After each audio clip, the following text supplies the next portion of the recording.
본의 아니게 예배 말씀 제목이 바뀌었습니다. 그리스도의 몸과 지체, 그리고 유절 말씀이 27절입니다. 한번 같이 읽어보시겠습니다. 시작. 네, 감사합니다. 벌써 한 해도 저물어가고 새해를 맞이할 때입니다. 올해 마지막 주일 예배에 고린도전서 12장 말씀을 주신 하나님께 감사합니다. 올 한 해 교회의 방향이 그리스도의 고난에 참여하는 것으로 즐거워하자입니다. 한 해 동안 많이 즐거우셨습니까? 저는 개인적으로 말씀을 준비하며 이 즐거움의 이유를 발견하고 감사하게 되었습니다. 성령께서 이 시간 말씀을 통해 한 해를 잘 돌아보게 하시고 주님 안에서 방향 잡게 하시길 간절히 기도합니다. 제가 기도하고 시작하겠습니다. 하나님 아버지, 과거 우상을 쫓아 살던 저희들을 성령님의 은혜로 정말 이 예수님을 머리 삼고 한 몸이 되어 살게 하셔서 감사합니다. 이 시간 말씀을 통해 내가 누구인지 발견하게 도와주시고 우리 주님께서 나를 부르신 그 부르심의 소망이 무엇인지 발견하게 도와주시길 간절히 기도합니다. 성령께서 이 시간 함께하여 주십시오. 예수님의 이름으로 기도드렸습니다. 아멘. 당시 고린도 교회에는 다양한 은사들이 풍성하게 나타났습니다. 그 중에서도 방언과 예언과 병고침의 은사와 같이 겉으로 드러나는 은사를 받은 사람들이 자신들이 받은 은사를 특별하게 여기고 자랑했습니다. 그로 인해 교회 안에서는 비교와 갈등과 혼란이 생겼습니다. 겉으로 보면 다양한 은사 문제인 것 같습니다. 하지만 이 문제는 하나님의 자녀된 우리가 누구인지 깨닫지 못하는 정체성의 문제였습니다. 무엇보다 머리 대신 그리스도와 하나 되지 못하는 죄 문제였습니다. 이 시간 말씀을 통해 우리 자신과 교회의 모습을 발견하고 예수님이 우리에게 두신 소망을 영접할 수 있기를 기도합니다. 파트 1, 한 성령 다양한 은사. 1절을 보십시오. 형제들아, 신령한 것에 대하여 나는 너희가 알지 못하기를 원하지 아니하노니. 여기서 신령한 것은 영에 관한 것으로서 구체적으로 성령의 선물인 은사를 말합니다. 하나님의 자녀들은 세상 일에만 집중하기보다 영에 관한 일, 성령의 역사에 대해서 관심을 가지고 알아야 합니다. 사도 바울은 먼저 고린도 성도들에게 일어난 가장 중요한 성령의 역사가 무엇인지 말해주고 있습니다. 2절과 3절을 보십시오. 너희도 알거니와 너희가 이방인으로 있을 때 말 못하는 우상에게로 끄는 그대로 끌려갔느니라. 그러므로 내가 너희에게 이르노니 하나님의 영으로 말하는 자는 누구든지 예수를 저주할 자라 하지 아니하고 또 성령으로 아니하고는 누구든지 예수를 주시라 할 수 없느니라. 여기 이렇게 예배를 드리기 위해 오신 여러분과 저에게 이루신 성령님의 가장 놀라운 역사가 무엇입니까? 예수님을 믿기 전에 우리는 말도 못하는 우상에게 끌려다녔습니다. 우리는 돈을 쫓아 살았고 세상의 평가와 사람들의 인정에 매여 살았고 음란과 정욕의 세력에 끌려다녔습니다. 어떤 분은 이렇게 생각할 수 있습니다. 지금도 그런데요. 하지만 우상의 노예 상태에 있는 것과 하나님의 자녀가 되었는데 과거의 습관을 쫓아 사는 것하고는 전혀 다른 문제입니다. 우리는 이미 죄와 사단의 종에서 하나님의 자녀로 신분이 바뀌어졌기 때문입니다. 우리가 구원받은 하나님의 자녀라는 것을 어떻게 알 수 있습니까? 혹시 여러분 중에 예수님을 속으로 저주하고 조롱하며 예배를 드리시는 분이 있습니까? 한 분도 없네요. 다행입니다. 만약에 그런 분이 있다면 조용히 나가시기 바랍니다. 그러면 예수님이 주인 되심을 거부하며 앉아 계신 분이 있습니까? 아마 예배 시간이 괴로울 것입니다. 얼떨결에 친구의 초청으로 가족의 권유로 예배에 올 수 있습니다. 기도하고 아멘 할 수 있습니다. 우연한 일인 것 같고 아무 생각 없이 한 기도 같습니다. 하지만 거기에는 분명 하나님의 영의 인도하심이 있습니다. 하나님의 영으로 말하지 않고는, 성령으로 하지 않고는 일어날 수 없는 일들입니다. 가이사랴 빌립보에서 예수님이 제자들에게 너희는 나를 누구라 하느냐 질문하셨습니다. 그때 베드로가 대답했습니다. 주는 그리스도시요 살아계신 하나님의 아들이시니이다. 그때 예수님이 말씀하셨습니다. 바요나 시모나 내가 복이 있도다. 이를 내게 알게 하니는 혈육이 아니요 하늘에 계신 내 아버지시니라.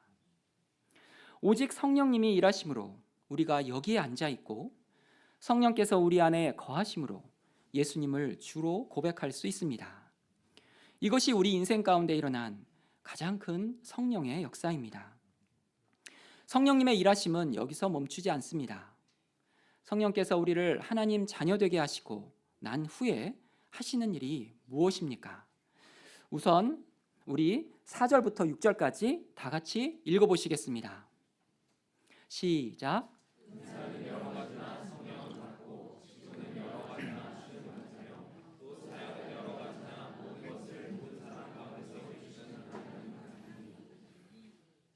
여기서 은사는 원어로 카리스마입니다. 우리에게 좀 익숙한 단어입니다. 카리스마는 특별한 재능이나 능력으로서 성령께서 주권적으로 주시는 선물입니다. 직분은 봉사, 직무의 뜻이 있습니다. 이는 교회를 섬기는 목사, 교사, 집사처럼 맡겨진 역할이나 책임입니다.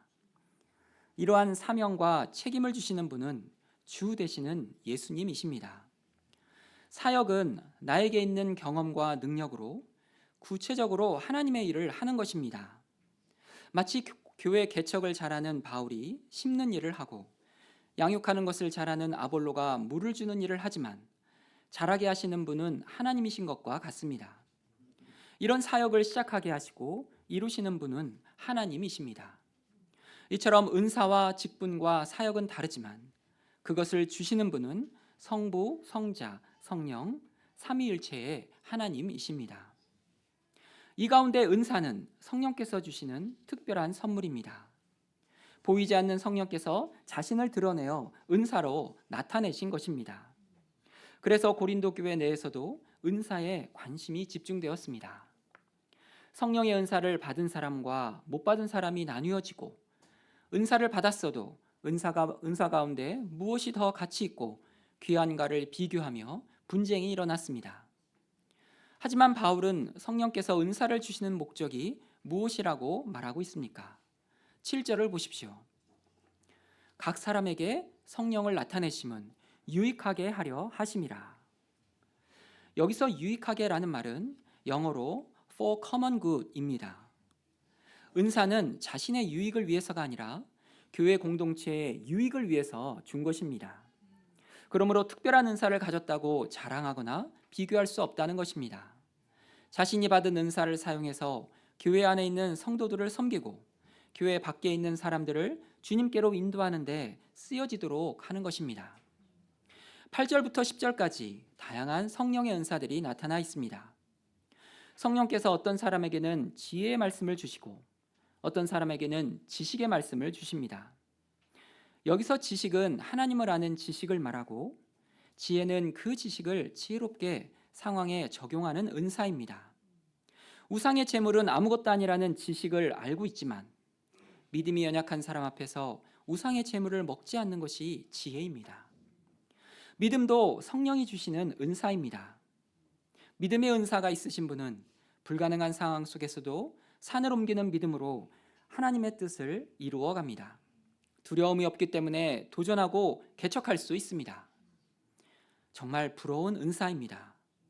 병을 고치는 은사를 가지신 분은 안수하여 성도들의 병을 치유해 줍니다. 어떤 분은 영을 분별하는 은사를 받았고 어떤 분은 귀신을 쫓아내는 능력의 은사가 있습니다.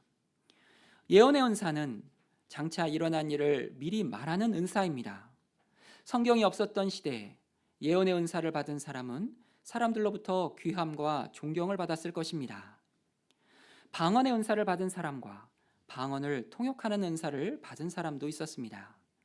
오늘날 외국어를 잘하는 것과 동시 통역을 잘하는 것도 은사입니다. 이처럼 성령의 선물인 은사에 대한 바울의 결론이 무엇입니까? 11절을 보십시오. 이 모든 일은 같은 한 성령이 행하사 그 뜻대로 각 사람에게 나누어 주시는 것이니라. 이처럼 모든 은사는 자기가 만들어낸 것이 아니라 한 성령으로부터 받은 것입니다. 또한 각 사람에게 나누어 주셨다고 했기 때문에 하나님의 자녀라면 모두가 받았다는 것을 알 수 있습니다. 자, 여기까지 사도 바울의 말씀을 다시 요약해 보겠습니다. 성령의 일하심으로 우리가 하나님의 자녀가 되었습니다. 하나님의 자녀가 되면 각각 다양한 은사를 선물로 받게 됩니다. 받은 은사는 공동체의 유익을 위해 주신 것이기 때문에 비교하거나 자랑할 수 없습니다. 그런데 여전히 해결되지 않는 문제들이 있습니다. 성령님의 뜻대로 각 사람에게 주시는 은사의 기준이 무엇인지 모르겠습니다. 어떤 사람에게는 겉으로 드러나는 은사를 주시고 어떤 사람에게는 은사가 드러나지 않습니다. 누구는 가치 있고 유용한 은사인 것 같은데 어떤 사람에게는 별로 도움이 되지 않는 은사를 주신 것 같습니다. 각 사람에게 주셨다고 하는데 나는 전혀 받은 은사가 없다고 말하는 사람도 있습니다. 사도 바울은 은사의 문제로 시작했지만 이제 몸과 지체의 비유로 나아갑니다. 이를 통해 그들의 문제가 겉으로 드러나는 은사의 문제가 아니라 우리가 누구인지, 교회 공동체가 무엇인지 알지 못하기 때문이라고 말하고 있습니다. 파트 2, 너희는 그리스도의 몸이라. 12절을 보십시오. 몸은 하나인데 많은 지체가 있고 몸의 지체가 많으나 한 몸인과 같이 그리스도도 그러하니라. 하나님은 우리의 몸을 신비롭게 창조하셨습니다. 우리의 몸은 신경계, 면역계, 호르몬계, 근골격계, 순환계, 비뇨 생식계 등 여러 부분으로 구성되어 있습니다. 이렇게 다른 부분들이 다른 역할을 하지만 상호 의존하고 연결되어 한 몸을 이루고 있습니다.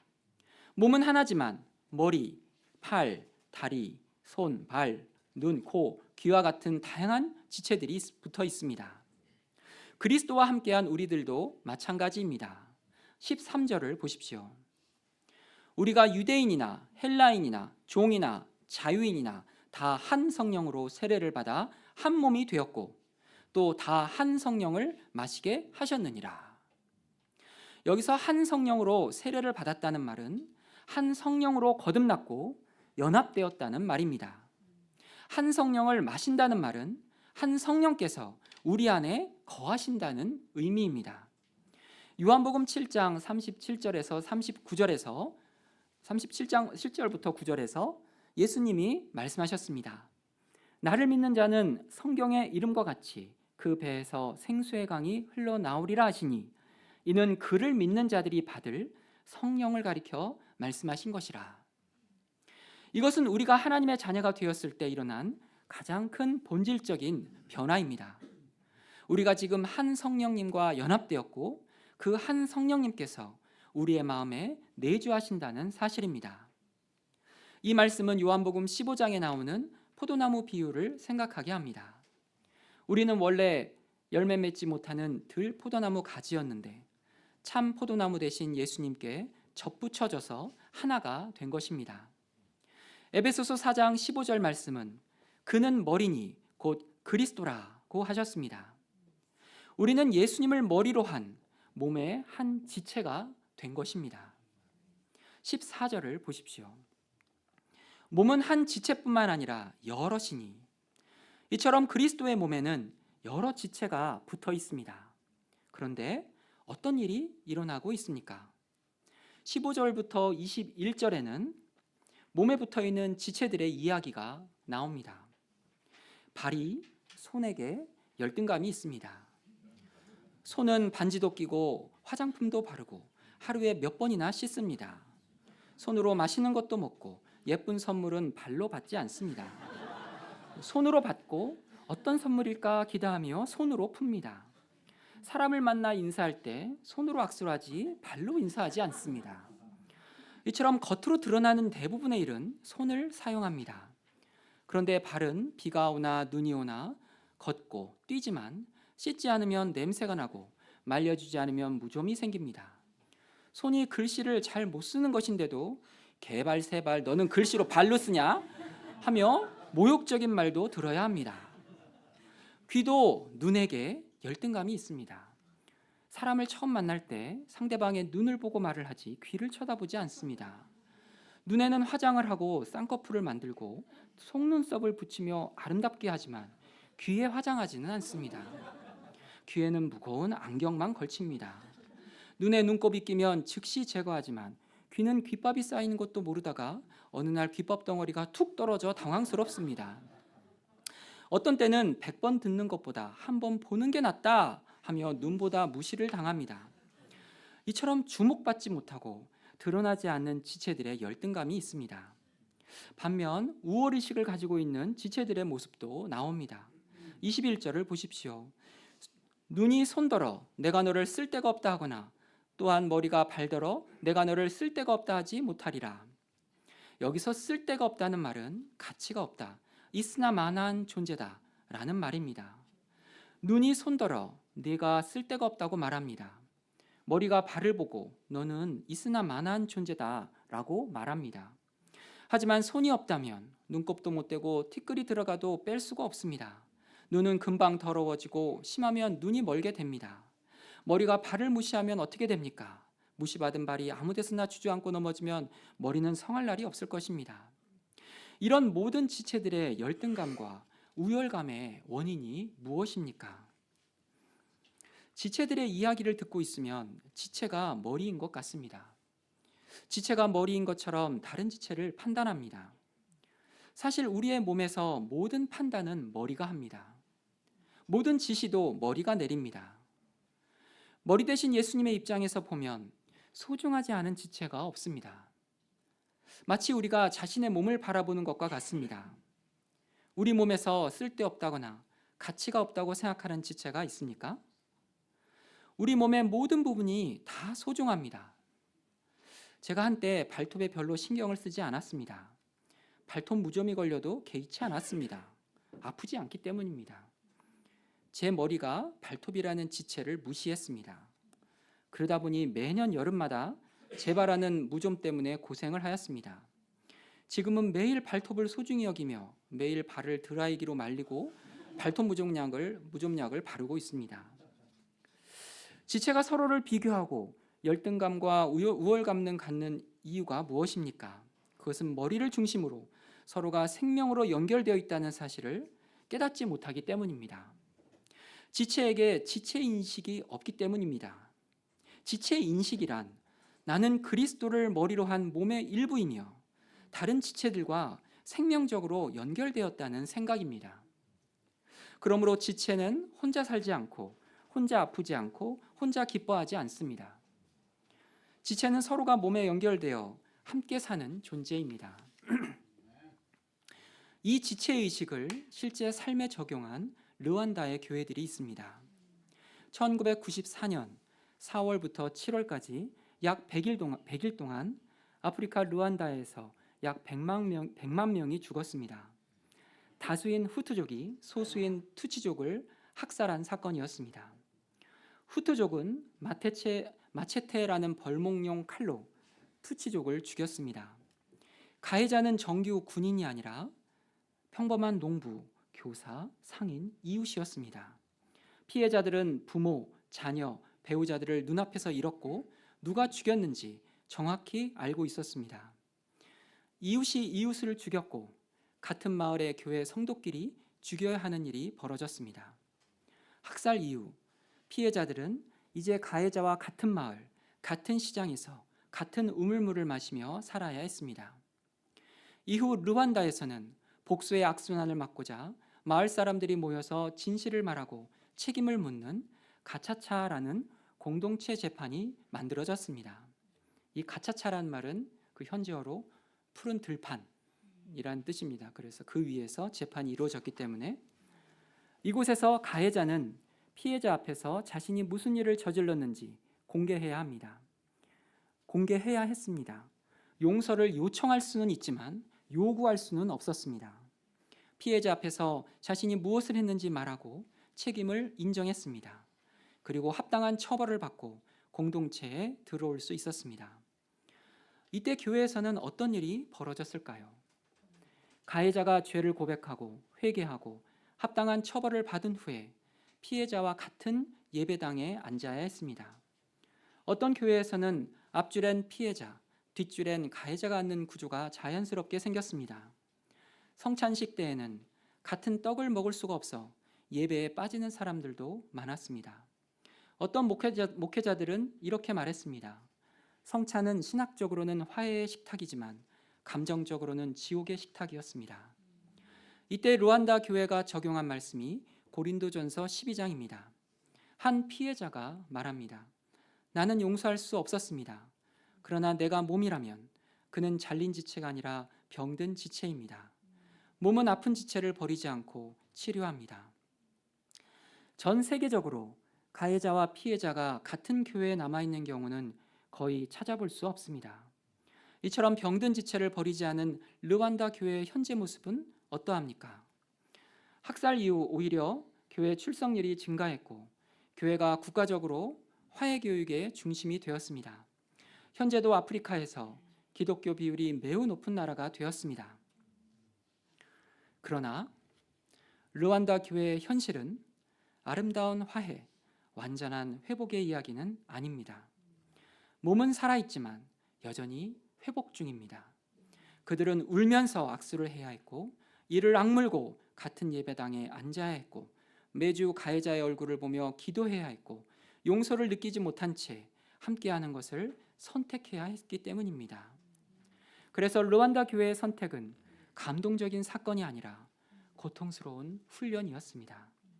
하지만 유일하게 그리스도의 몸을 살릴 수 있는 선택이었습니다. 그들은 여전히 고통해야 하지만 살아있는 몸을 선택한 것입니다. 르완다 교회의 이야기는 우리가 예수님을 믿고 구원을 받은 후에 우리는 누구인가 말해주고 있습니다. 우리는 예수님을 머리로 한 몸의 한 지체가 된 것입니다. 지체가 서로 연결되어 그리스도의 몸이 되어 살아가고 있는 것입니다. 그러나 완전한 지체들로 이루어진 몸이 아닙니다. 분명 병든 지체, 연약한 지체로 인해 함께 고통을 겪고 있습니다. 그런데 이런 지체를 몸에 두신 분도 하나님이십니다. 18절을 보십시오. 그러나 이제 하나님이 그 원하시는 대로 지체를 각각 몸에 두셨으니, 원하시는 대로 지체를 몸에 두신 분은 하나님이십니다. 그런데 완벽한 지체만 있지 않습니다. 22절부터 25절까지 저와 여러분이 한 절씩 읽어보시겠습니다. 그뿐 아니라 더 약하게 보이는 몸의 지체가 도리어 요긴하고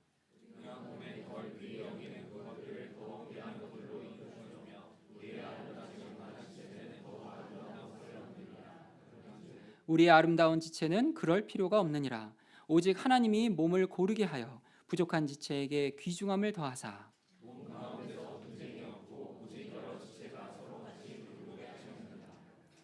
읽은 본문 속에는 하나님이 각각의 지체들에게 주신 모습들이 나옵니다. 약하게 보이는 몸의 지체가 있고 덜 귀히 여기는 지체가 있습니다. 아름답지 못한 지체는 드러내기가 부끄러운 지체의 모습을 말합니다. 드러낼 영광이 없는 부족한 지체도 있습니다.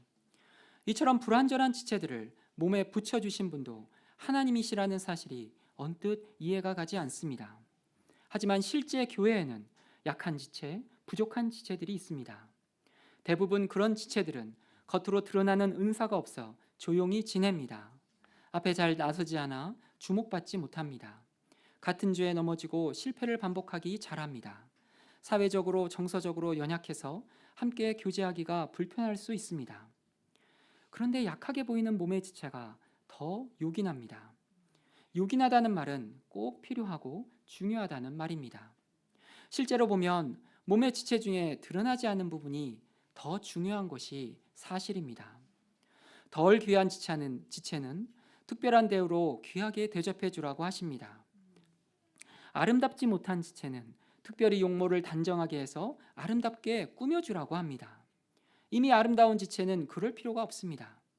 부족한 지체에게 필요한 것을 채워 함께 몸을 이루도록 하십니다. 우리의 몸도 그렇지 않습니까? 덜 귀한 부분, 아름답지 못한 부분은 세심하게 치장하여 티가 나지 않게 꾸미고 보호합니다. 몸에 부족한 부분이 있으면 영양제를 먹기도 하고 운동을 해서 건강하게 만들고자 합니다.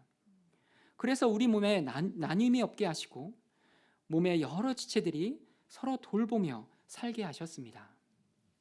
우리 26절을 다 같이 읽어보시겠습니다. 시작.